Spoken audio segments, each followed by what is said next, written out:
दोस्तों, कई बार क्या होता है कि पुलिस आपको डरा धमकाकर, आपका कन्फेशन कराकर आपको किसी मुकदमे में फंसा देती है। आप क्या करते हैं, आपको डर रहता है कि भैया दरोगा जी कह रहे हैं तो इस बात को मानना पड़ेगा, नहीं तो मारेंगे, पीटेंगे, मुझको प्रताड़ित करेंगे। तो दोस्तों, आइए आज की इस वीडियो में हम ये समझते हैं कि अगर कोई भी पुलिस वाला किसी भी व्यक्ति को टार्चर करके उसे किसी मुकदमे में फंसा देता है या उसके खिलाफ कोई कार्रवाई कर देता है, तो उस पुलिस वाले को सजा कैसे होने वाली है।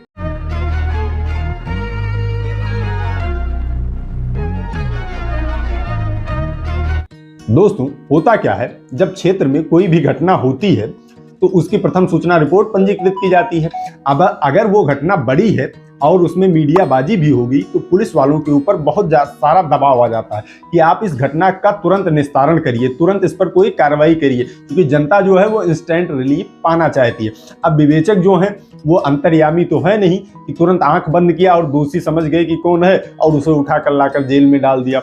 जब उनके ऊपर प्रेशर आता है, बड़े अधिकारियों का प्रेशर आता है, तब वो करते क्या है, किसी भी निर्दोष व्यक्ति को पकड़ते हैं, उसको टॉर्चर करते हैं, इसके बाद में उसका कन्फेशन करा देते हैं कि हमने ही ये जो अपराध है ये किया है। इसके बाद में पकड़कर फोटो खिंचवाकर उनकी भी वाहवाही हो जाती है, लेकिन इसके साथ में जो जिस व्यक्ति को रखा गया उसकी जिंदगी खराब हो जाती है। तो दोस्तों, समझना हम लोगों को यह है कि अगर पुलिस वाले किसी भी व्यक्ति को पकड़ के लेकर जाते हैं और उसे टार्चर करते हैं जबकि उसने वो अपराध नहीं किया है और वहां पर कन्फेशन करवा लेते हैं, तब इस स्थिति में व्यक्ति को क्या करना चाहिए। दोस्तों, अगर पुलिस वाले आपको पकड़ कर लेकर जाते हैं तो आप जो पुलिस कह रही है वो मान लीजिए, जो कन्फेशन कराना चाहती है वो कर दीजिए, क्योंकि जब आप थाने में हैं तो पुलिस आपको मारेगी, पीटेगी, आपको टार्चर करेगी अगर आप उसकी बात नहीं मानेंगे, और अंततः आपको बात मानना ही पड़ेगा। तो इस स्थिति में आप करिए ये कि वो जो कुछ भी कह रहे हैं उनकी बातों को मान लीजिए आप। अब इसके बाद जब आप वहां कन्फेशन कर देंगे तो मामला न्यायालय तक आएगा। भारतीय कानून का एविडेंस एक्ट कहता है कि पुलिस को दिया गया कोई भी बयान कोर्ट में एडमिसिबल नहीं होगा, तो वहां से आपको बहुत ज्यादा फर्क नहीं पड़ेगा। लेकिन दोस्तों, फिर भी अगर जो पुलिस वाले ये कन्फेशन करवाते हैं, जो मार पीट कर किसी को प्रताड़ित कर कन्फेस करवाकर किसी की जिंदगी बर्बाद करते हैं, बात यहाँ आती है कि क्या उनके खिलाफ भी कार्रवाई की जा सकती है।